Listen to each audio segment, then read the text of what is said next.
Good morning all of you. आज हम बात करते हैं अपने LWR के जो नेक्स्ट पार्ट है उसको कंटिन्यू कर लेते हैं। तो नेक्स्ट पार्ट कंटिन्यू करने से पहले एक छोटा सा टॉपिक जो है वो मैं आपको कंफर्म यहाँ पे बता देता हूँ। इसको वापस ठीक है।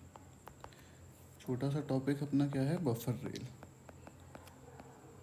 बफर रेल, तो बफर रेल बेसिकली क्या होती है, SEJ की जगह पे कोई अगर SEJ हमारा लगा हुआ है, उस SEJ की जगह पे कई बार हम मेंटेनेंस के दौरान, ड्यूरिंग मेंटेनेंस, ठीक है, ये हम लिख ही लेते हैं, मेंटेनेंस मेंटेनेंस या फिर रिन्यूअल,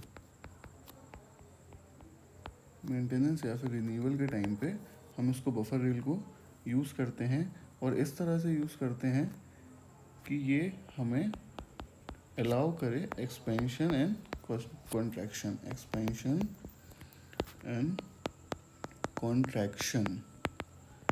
ये एक्सपेंशन एंड कॉन्ट्रैक्शन हमें अलाउ करेगी, क्योंकि हमारा SEJ तो हट जाएगा, और SEJ हम क्यों लगाते हैं, एक्सपेंशन एंड कॉन्ट्रैक्शन अलाउ करने के लिए। तो इसलिए जो है एक्सपेंशन और कॉन्ट्रैक्शन अलाउ करे, इस तरह से हम उसको बफर रेल को यूज़ करते हैं।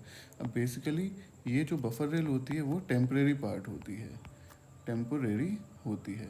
इसको हम परमानेंट नहीं लगा के रख सकते, इसे एज अ टेम्परेरी मेजर हम यूज़ कर सकते हैं।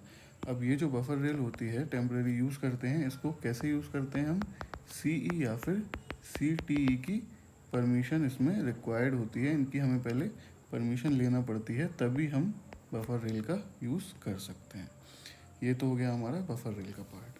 नेक्स्ट हम आ जाते हैं, हमारे कुछ टेम्परेचर्स होते हैं उन पे आ जाते हैं, जैसे टेम्परेचर रिलेटेड टर्म्स पे। टेम्परेचर रिलेटेड हो गया, ठीक है, टर्म्स पे, टेम्परेचर रिलेटेड टर्म्स, ठीक है। तो सबसे पहले हम बात करेंगे आपके मीन रेल टेम्परेचर की। Mean rail temperature, mean rail temperature क्या होता है आपका मैक्सिमम टेम्परेचर, किसी भी एरिया का maximum temperature plus minimum temperature upon 2, इससे आपका मीन रेल टेम्परेचर आ जाएगा। सेकंड हम बात करेंगे डिस्ट्रेसिंग टेम्परेचर की। डिस्ट्रेसिंग टेम्परेचर, डिस्ट्रेसिंग टेम्परेचर में इसकी एक डेफिनेशन है कि डिस्ट्रेसिंग टेम्परेचर वो टेम्परेचर है जहाँ पे हम रेल को फास्टेंड करते हैं, और आप कह सकते हैं is the average temperature at विच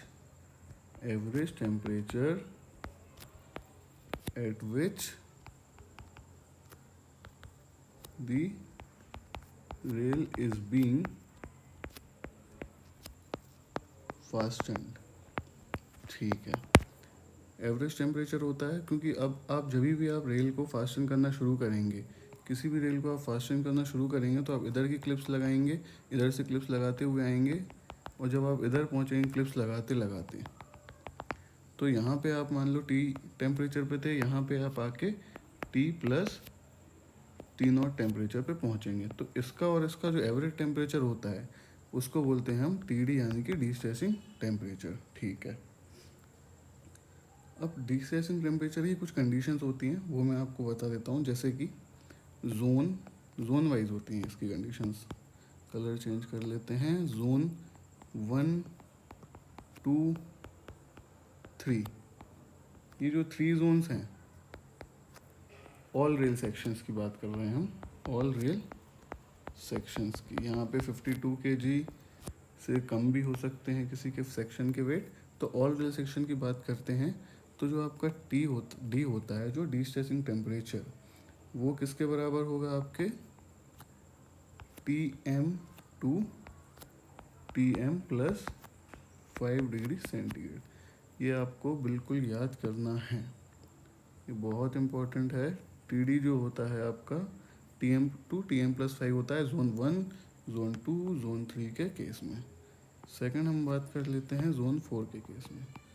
तो जोन 4 के केस में जो होता है आपका डिस्ट्रेसिंग टेम्परेचर की जो वैल्यू होती है वो उसकी रेंज क्या होती है, T M plus 5 degree Celsius to T M plus 10 degree Celsius.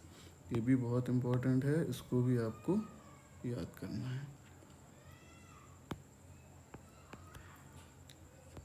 ये आपका हो गया डिस्ट्रेसिंग टेम्परेचर। थर्ड आपका आता है prevailing rail temperature.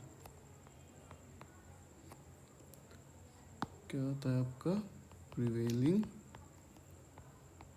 Rail temperature.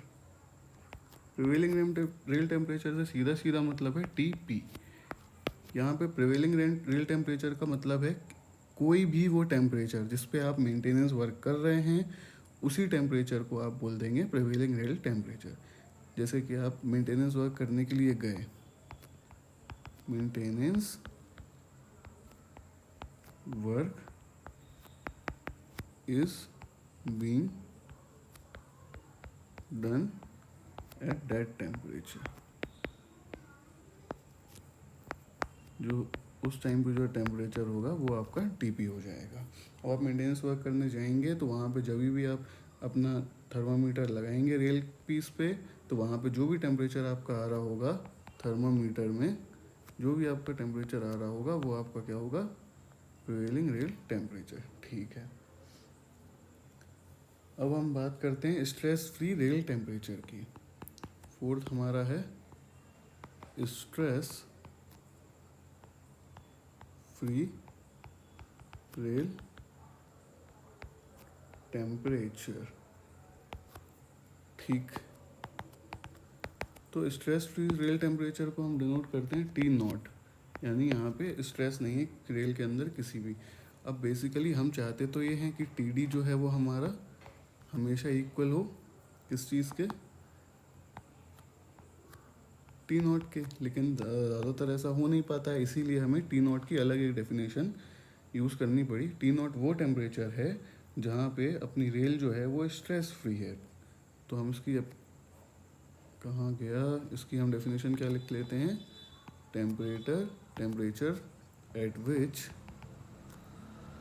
Rails are free from stresses.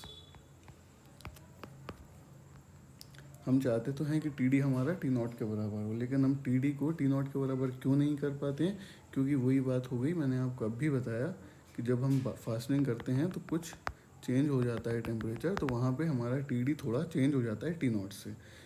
Questions के लिए ज़्यादातर हम टी डी को टी नॉट के इक्वल ही मान के चलते हैं। ठीक है, आगे हम बात करते हैं एंकर लेंथ की।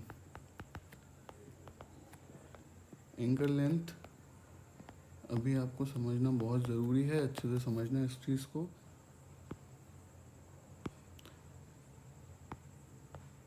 एंकर लेंथ के लिए एक डायग्राम बना लेते हैं छोटा सा।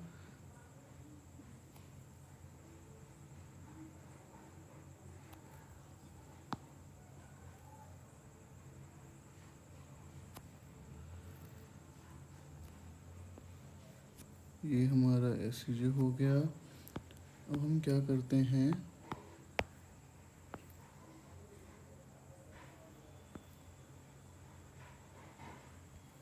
एंकर लेंथ की डेफिनेशन क्या है, जब आप रेल टेंसर से जब भी आप रेल टेंसर लगा के रेल को पुल कर रहे होते हैं, तो ये वो लेंथ है जो कि जहाँ पे फास्टनिंग आपकी इंटैक्ट रहेंगी, ताकि जो है यहाँ से आपका क्या होता है, फ्री रेल रहती है, और यहाँ से आपकी फास्टनिंग इंटैक्ट रहती है, ताकि जो है रेल टेंसर से आप पुल करें तो एक्चुअल में अच्छे से पुल हो पाए और यहाँ पे एससीजे पे कोई इफेक्ट नहीं आए। तो ये एंकर लेंथ जो होती है इसको हम एल ए से डिनोट करते हैं, और ये एल ए की जो वैल्यू होती है वो जो होती है बीजी के केस में हम लेते हैं 2.5 into T not minus T P. यहीं पे हम मीटर गेज के केस में लिखते हैं 4.5 into T not minus T P. ये दोनों ही बहुत इम्पोर्टेंट हैं, ये दोनों फॉर्मूले कई बार डायरेक्टली पूछ लिए जाते हैं एग्ज़ाम्स में, तो आपको ये दोनों ही बहुत अच्छे से याद रखना है। कई बार आपसे लेंथ भी पूछ ली जाएगी, आपको टी नॉट दे देंगे, टी पी दे देंगे, टी नॉट टी पी, और आपसे पूछ लेंगे आप एंकर लेंथ निकालिए। इस लेक्चर में सिर्फ इतना ही। इसके बाद जस्ट आगे जो लेक्चर होगा उसमें हम पढ़ेंगे hot weather patrolling and cold weather patrolling. Thank you, bye bye.